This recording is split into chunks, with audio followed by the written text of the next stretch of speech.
Un encuentro con su palabra, porque secase la hierba, marchitase la flor, mas la palabra de Dios permanece para siempre.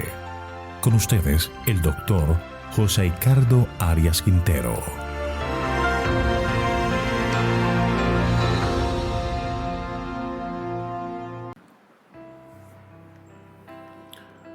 Hoy estudiaremos San Mateo capítulo 19.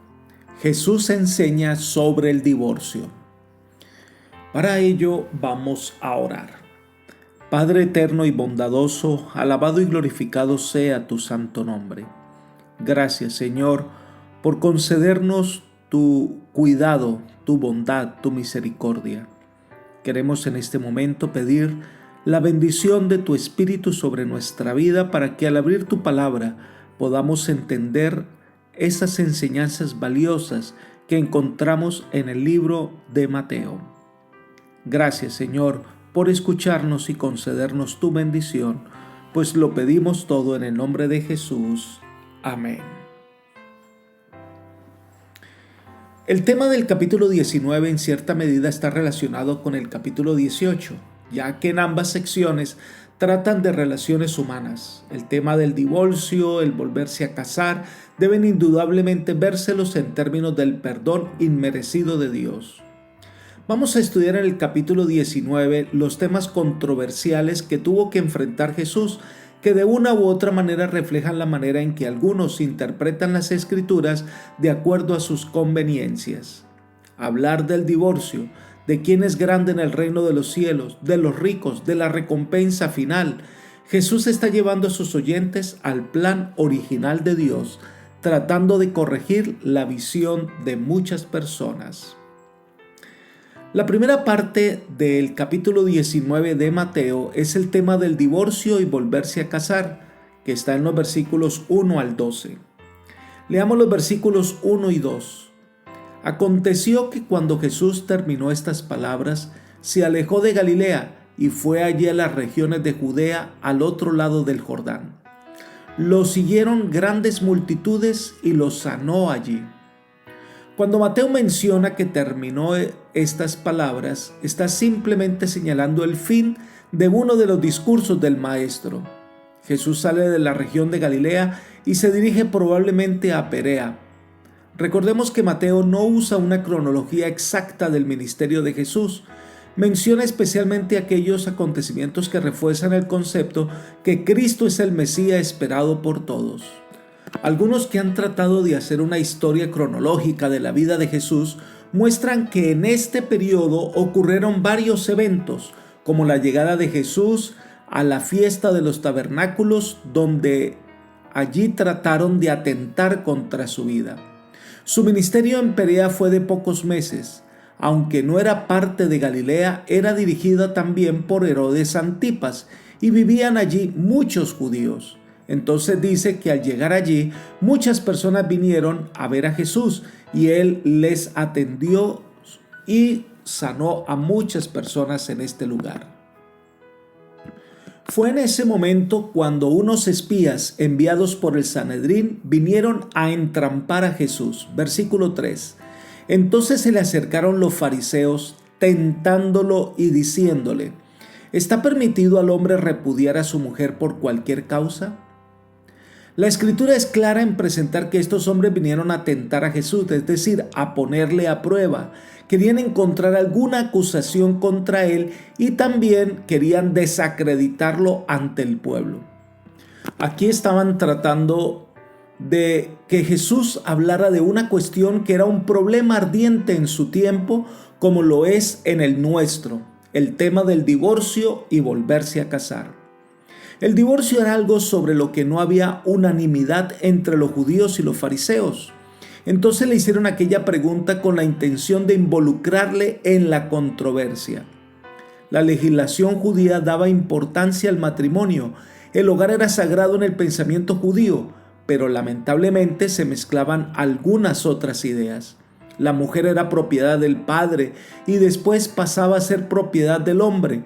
La mujer no elegía con quién se casaría. Ellas incluso estaban comprometidas desde los 12 años con el que sería su esposo. cualquier práctica sexual antes del matrimonio se condenaba con la muerte de ambos.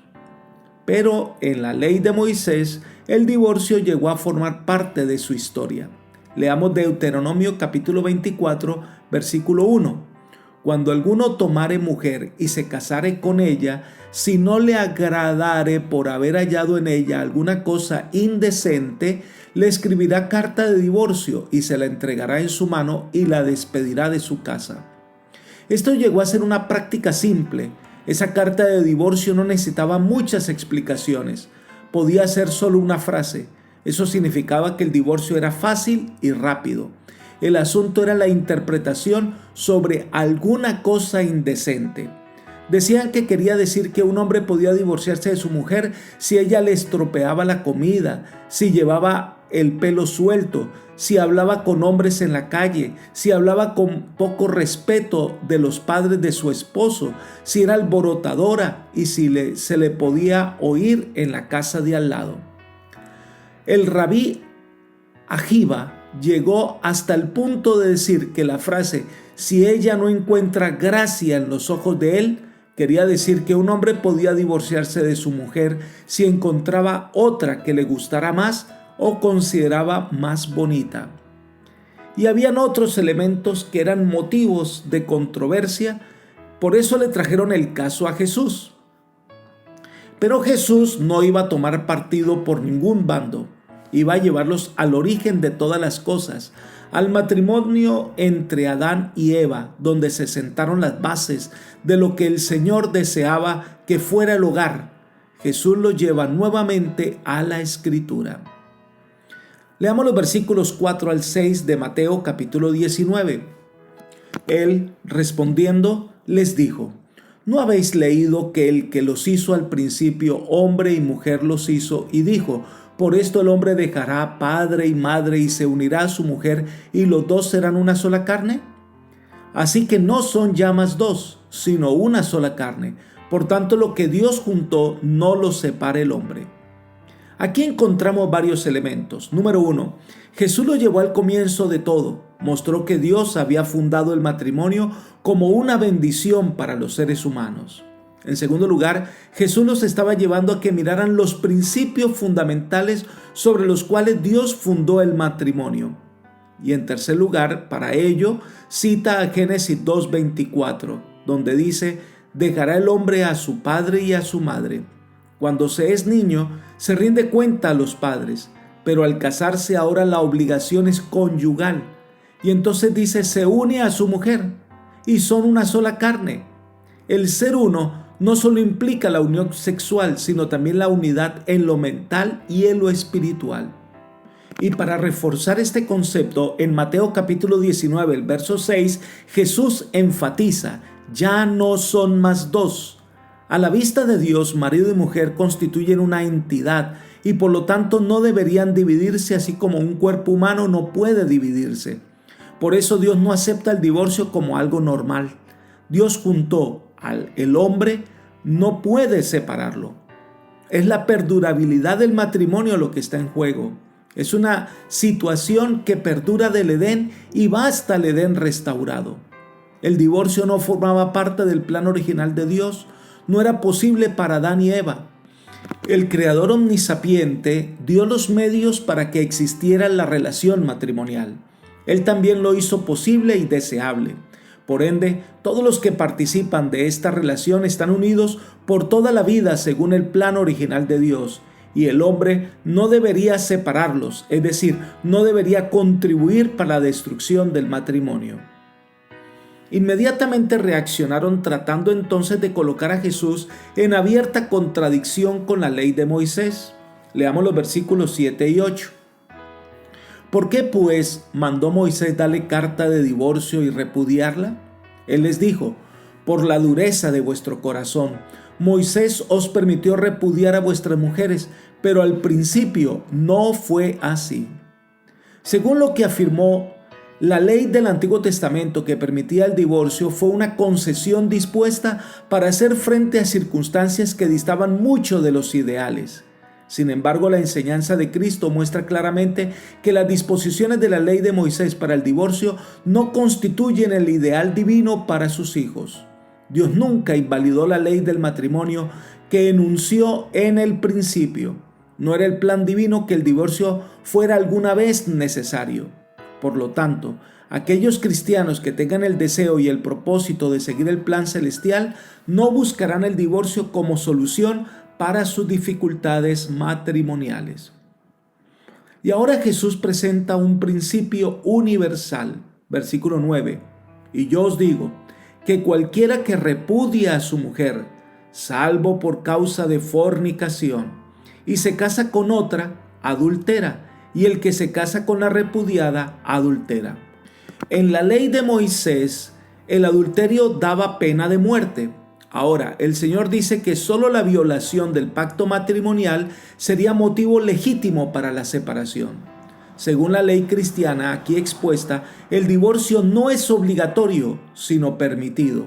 A partir de lo que Jesús enseña aquí, puede inferirse que la parte inocente queda en libertad de elegir si ha de continuar la relación matrimonial. Sin embargo, la reconciliación es siempre lo ideal, sobre todo si la pareja tiene hijos. Por supuesto que si una pareja se separa por razones diferentes a la violación del pacto, no puede volverse a casar, porque el matrimonio es estricto y perdurable. Dios junta al hombre y a la mujer, y nadie debe destruirlo. Al parecer la conversación terminó aquí, y cuando estaban solos sus discípulos con Jesús, ellos le dijeron, versículo 10, si así es la condición del hombre con su mujer, no conviene casarse.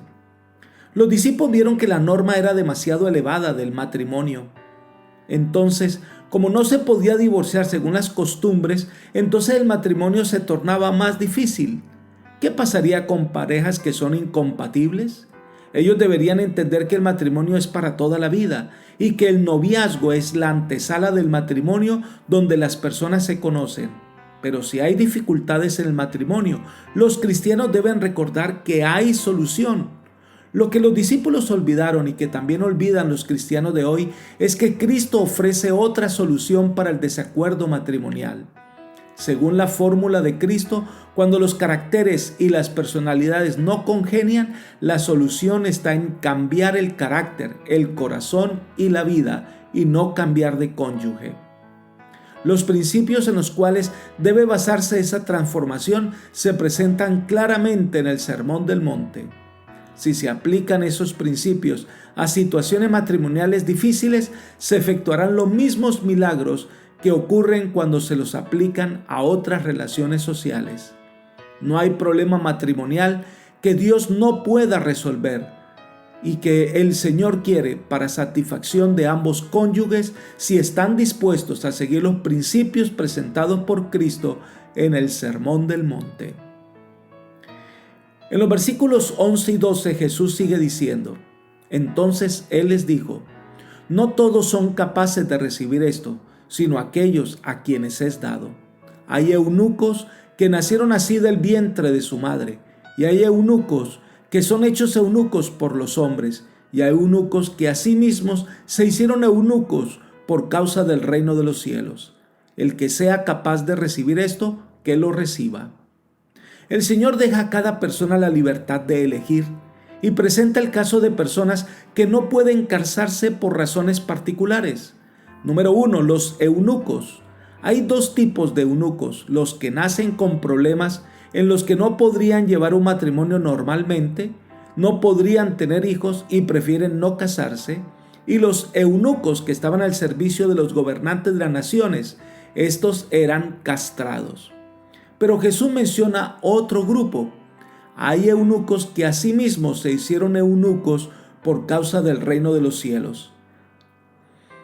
Estos son los que por servir mejor al Señor deciden permanecer solteros. La relación matrimonial fue ordenada por Dios, pero algunos con el fin de no verse impedidos para realizar ciertas tareas misioneras deciden no casarse. Pero en ninguna manera el Señor está obligando al celibato, como tampoco da a entender que los líderes de la iglesia deben ser célibes, porque el mismo Pedro era casado. Y muchos comentadores han llegado a la conclusión que Pablo era viudo y decidió permanecer así para dedicar todo su tiempo y energía a la predicación del evangelio ante los gentiles. Dios nos ha dado regalos valiosos que por ningún motivo debemos desprestigiar ni devaluar. El hogar debe ser tratado con respeto y es sagrado. Pero el enemigo de las almas se encarga de desvirtuarlo, de ridiculizarlo, porque es la manera más efectiva de dañar al hombre. Hemos sido llamados entonces a resaltar el valor de la familia y del hogar. Después de esta discusión interesante, Mateo registra un momento especial. Jesús bendice a los niños. Leamos los versículos 13 al 15. Entonces le fueron presentados unos niños para que pusiera las manos sobre ellos y orara, pero los discípulos los reprendieron. Entonces Jesús dijo: Dejad a los niños venir a mí y no se lo impidáis, porque de los tales es el reino de los cielos. Y habiendo puesto sobre ellos las manos, se fue de allí. Era costumbre entre los judíos traer sus niños a algún rabino para que los bendijera. En este caso, unas madres se habían puesto de acuerdo de traer sus hijos para que fueran bendecidos por Jesús, pero al parecer los discípulos consideraban que era inapropiado que estos niños vinieran e interrumpieran al maestro. Consideraban que eran muy pequeños para poder apreciar las enseñanzas de Jesús. Los discípulos desearían que esos niños se fueran. Pero Jesús, al ver la actitud de los discípulos, los corrige y les dice que dejen que los niños vengan, porque de los tales es el reino de los cielos. Ellen G. White nos habla de la simpatía de Jesús con los niños. Dice: Jesús amó siempre a los niños, aceptaba su simpatía infantil y su amor franco y sin afectación.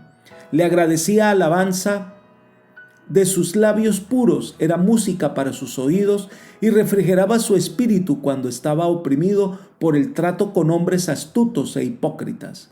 Donde quiera que fuera el Salvador, la benignidad de su rostro y sus modales amables y bondadosos le granjeaban el amor y la confianza de los niños. Libro El deseado de todas las gentes, página 472. El Señor veía en estos niños los hombres del mañana, y ahora que eran susceptibles a las enseñanzas del Evangelio, entonces Él estaba dispuesto a enseñarles y guiarles. Esa actitud sincera, dispuesta a escuchar y aceptar a Jesús, lo que hace a los niños aptos para el reino de los cielos. Debemos tener cuidado de estar trabando el camino de los niños al cielo, de estar interponiéndonos en su camino a la salvación. Debemos cuidado de no estar mostrándoles un evangelio triste o lóbrego y tratándolos de tal manera que lleguen a considerarse que ellos no son aptos para el cielo. No debemos impedirles venir a Jesús. Ellen G. White aconseja: no permitamos que nuestro carácter diferente del de Cristo le represente falsamente. No apartemos a los pequeñuelos de Él por nuestra frialdad y dureza. No les hagamos nunca sentir que el cielo no sería un lugar agradable para ellos si nosotros estuviésemos allí. No hablemos de la religión como de algo que los niños no puedan entender, ni obremos como si no esperásemos que ellos acepten a Cristo en su infancia. No les demos la falsa impresión de que la religión de Cristo es una religión lóbrega y que al venir al Salvador deben renunciar a todo lo que llena de gozo la vida. El mismo libro, página 476. Debemos animar a los niños a seguir fielmente al Señor, que nada les impida acercarse al Salvador. La iglesia debe hacer todo lo posible para que los niños sean debidamente atendidos y se sientan parte importante en las actividades. Había un joven que al ver a Jesús en su trato con los niños, se siente motivado a venir a Jesús y hacerle una pregunta directa. Es la historia del joven rico que aparece en los versículos 16 al 22. Este joven era rico, al parecer una persona que ocupaba un puesto importante entre los honorables del Sanedrín. Este vino a Jesús y le dijo, versículo 16, Maestro bueno, ¿qué bien haré para tener la vida eterna? El joven reconoce a Jesús como alguien bueno, alguien que es fuera de lo normal, era sincero y tiene la respuesta precisa a todo el interrogante. Elena de White describe ese momento de manera muy especial. El joven que hizo esta pregunta era uno de los gobernantes. Tenía grandes posesiones y ocupaba un cargo de responsabilidad.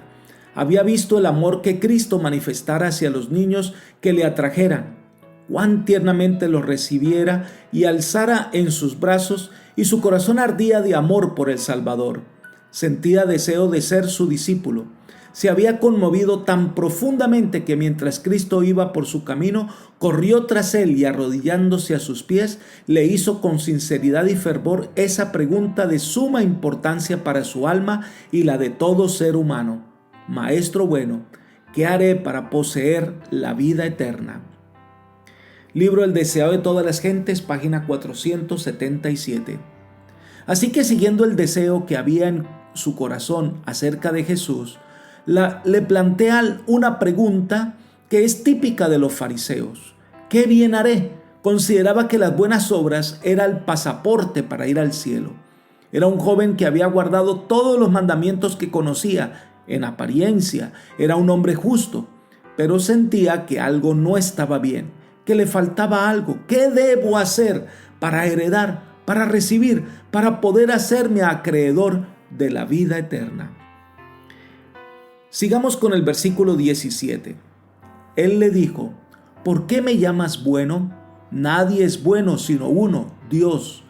Pero si quieres entrar en la vida, guarda los mandamientos. Jesús por su parte lo lleva a reflexionar en dos cosas. Número 1, ¿por qué llama a Jesús bueno? Lo lleva a que analice lo que dice, porque bueno solo hay uno y es Dios. Cuando Jesús dijo que solo Dios era bueno, estaba procurando ayudar al joven a comprender claramente el significado de su saludo. Jesús reconoció la sinceridad y el discernimiento del joven y quiso fortalecer su fe, haciéndole presentar una declaración aún más clara de su parecer. Miren, Jesús deseaba probar la sinceridad del joven y conseguir que expresara la manera en que lo consideraba bueno. ¿Se daba cuenta de que aquel a quien hablaba era el Hijo de Dios? ¿Cuál era el verdadero sentimiento de su corazón? Lo que hizo Jesús no fue negar su divinidad, sino resaltarla en la mente de este joven. Ahora, lo otro que le dice Jesús es que si quiere entrar en el reino de Dios debe guardar los mandamientos. Aquí Jesús se refiere a la recompensa del discipulado, el resultado final, por lo tanto se refiere tanto al reino de la gracia como al reino de gloria. Para ello, debía guardar los mandamientos, que son los requerimientos específicos e individuales de la ley. Es la voluntad de Dios que el hombre refleje el carácter divino, y ese carácter se puede resumir en una sola palabra: amor. Y ese amor nos lleva a amar a Dios sobre todas las cosas y a nuestro prójimo como a nosotros mismos, es decir, a obedecer la ley de Dios. Y la respuesta de cómo hemos de expresar nuestro amor a Dios y al prójimo, pues encontraremos la respuesta dada por Dios en los 10 mandamientos. Estos mismos que fueron resaltados por Jesús en el Sermón del Monte. Por eso Jesús expresa más adelante que si le amamos a Él, guardaremos sus mandamientos. Sigamos con los versículos 18 y 19. Le preguntó: ¿cuáles? Y Jesús le contestó: no matarás, no adulterarás, no hurtarás, no dirás falso testimonio, honra a tu padre y a tu madre, y amarás a tu prójimo como a ti mismo. Este joven, acostumbrado a órdenes específicas, sin ambigüedades, de parte de un gobernante, pregunta: ¿cuáles mandamientos? Y Jesús comienza a mencionar los mandatos que tienen que ver con el amor al prójimo. Jesús lo lleva a analizar los 10 mandamientos, pero al verlos desde la perspectiva de Dios. Sin duda, a la vista de los hombres, el joven rico era honrado, pero a la vista de Dios, que lee el corazón, en realidad no se preocupaba por los intereses de su prójimo. Por eso el Señor le recuerda que debe amar a su prójimo. Con esto estaba llegando al corazón del problema, porque el joven rico dice guardar todos los mandamientos, pero no amaba a su prójimo como a sí mismo, y por consiguiente su amor a Dios estaba por debajo de su amor a sí mismo y al dinero. Había guardado la letra de la ley, pero no con el debido espíritu, y sin embargo consideraba que estaba viviendo en armonía con sus principios. Jesús intentó abrir los ojos del joven para que comprendiera que los principios de la ley deben aplicarse concienzudamente a todas las relaciones prácticas de la vida. Leamos el versículo 20. El joven le dijo: todo esto lo he guardado desde mi juventud. ¿Qué más me falta? El joven rico creía sinceramente que había guardado todos los mandamientos y no se daba cuenta de ninguna imperfección. Miren lo que dice Elena de White. Este príncipe tenía en alta estima su propia justicia. No suponía en realidad que fuese deficiente en algo, pero no estaba completamente satisfecho. Sentía necesidad de algo que no poseía. ¿Podría Jesús bendecirle como había bendecido a los niñitos y satisfacer la necesidad de su alma? Deseado de todas las gentes, página 477. Por su respuesta a Jesús, el joven confiaba en que le faltaba apenas un paso para llegar a la perfección. Su obediencia estricta de la ley al parecer no era suficiente, sentía que le faltaba algo. A este joven le faltaba la esencia del evangelio, la esencia de la obediencia que es el amor. Miren lo que dice Elena de White.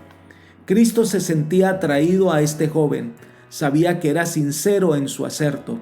Todo esto guardaré desde mi juventud. El Redentor anhelaba crear en él un discernimiento que le habilitara para ver la necesidad de una devoción nacida del corazón y de la bondad cristiana. Anhelaba ver en él un corazón humilde y contrito que, consciente del amor supremo que ha de dedicarse a Dios, ocultara su falta en la perfección de Cristo. Mismo libro, página 478. Ante la afirmación de que el joven había guardado todo, pero ante la pregunta ¿qué más me falta?, Jesús le responde, versículo 21, si quieres ser perfecto, anda, vende lo que tienes y dalo a los pobres, y tendrás tesoro en el cielo, y ven, sígueme. La pregunta del joven era sincera. ¿Qué más me falta? El joven había tenido como ideal llegar a la perfección, pero como lo enseña Pablo, no se puede alcanzar la perfección por medio de las obras. Leamos Gálatas 2:21, donde dice: no desecho la gracia de Dios, pues si por la ley viniera la justicia, entonces en vano murió Cristo. Así que si el joven deseaba alcanzar la perfección, no sería por la realización de obras para ganar méritos. Debía experimentar un completo cambio de corazón y de vida. Su mente debía ser transformada, su manera de alcanzar la perfección debía ser otra. Entonces Jesús le dice: anda, vende todo lo que tienes y dalo a los pobres. No era que Jesús les estaba llamando a la pobreza, pero este joven tenía el egoísmo como el factor dominante en su corazón. Pero era un joven sincero, y el Señor le está diciendo que si lo que tiene no es suficiente, pues debe dejarlo por algo mejor. La renuncia es importante para aquellos que siguen a Jesús y desean llegar al cielo. Pedro, Juan, Andrés, Jacob dejaron las barcas y siguieron a Jesús. Mateo dejó el puesto de publicano para seguir a Jesús. En la consideración de la salvación, ni un cargo ni una gran responsabilidad terrenal es tan importante como seguir a Jesús. Cuando el Salvador se hace presente, las demás cosas pierden su valor. Y si eso no ocurre, es porque el egoísmo es el rey de la vida y solo Cristo es el remedio. Miren lo que dice Elena de White. Cristo, leyendo su carácter, le amó. El amor hacia Cristo estaba despertándose en el corazón del príncipe porque el amor engendra amor. Jesús anhelaba verle colaborar con él. Anhelaba hacerle como él, un espejo en el cual se reflejara la semejanza de Dios. Anhelaba desarrollar la excelencia de su carácter y santificarle para uso del Maestro. Si el príncipe se hubiese entregado a Cristo, habría crecido en la atmósfera de su presencia. Si hubiese hecho esa elección, cuán diferente hubiera sido su futuro. Mismo libro, página 478. Jesús lo puso a elegir entre el tesoro terrenal y el tesoro celestial, pero el joven quería tener ambos y al descubrir que no era posible, dice el versículo 22, al oír el joven esta palabra, se fue triste porque tenía muchas posesiones. Grande fue el chasco cuando comprendió el sacrificio que implicaba alcanzar la vida eterna. El joven se fue triste porque tenía muchas riquezas. No quiso dejar sus pobres riquezas para ganar el cielo. Prefirió retirarse del lugar que abrazar la salvación provista por Cristo. Se fue a su casa triste. Elena de White comenta: Cristo dio a este hombre una prueba. Le invitó a elegir entre el tesoro celestial y la grandeza mundanal. El tesoro celestial le era asegurado si quería seguir a Cristo, pero debía renunciar al yo. Debía confiar su voluntad al dominio de Cristo. La santidad misma de Dios le fue ofrecida al joven príncipe. Tuvo el privilegio de llegar a ser hijo de Dios y coheredero con Cristo y del tesoro celestial, pero debía tomar la cruz y seguir al Salvador con verdadera abnegación. Libro El deseado de todas las gentes, página 478. Lamentablemente para él el costo de la vida eterna le parecía demasiado alto y por eso se fue triste. No estuvo dispuesto a dejarlo todo para seguir a Jesús. Pero la lección más importante de esta historia es la que el Señor comienza a darle a sus discípulos y que aparece entre los versículos 23 al 26. Jesús se dirige a sus discípulos viendo al joven alejarse y les dice, versículo 23, de cierto os digo que difícilmente entrará un rico en el reino de los cielos. Eso contrastaba con el concepto que estaba en la mente de los discípulos y de las enseñanzas de los escribas y los fariseos. La pobreza y la enfermedad eran símbolo para ellos del castigo divino y de la perdición. Para ellos los ricos eran favorecidos por Dios y estaban siendo bendecidos por el Creador. Decir que los ricos no se van a salvar, pues choca con las ideas de esa época. Y Jesús refuerza el concepto en el versículo 24. Otra vez os digo que es más fácil pasar un camello por el ojo de una aguja que entrar un rico en el reino de Dios. Lo primero que debemos aclarar es que Jesús no está diciendo que el rico se va a perder por ser rico, porque muchos de los patriarcas y hombres de Dios eran ricos. Tampoco que la pobreza de por sí sea un mérito para la salvación. No ese es el sentido del mensaje.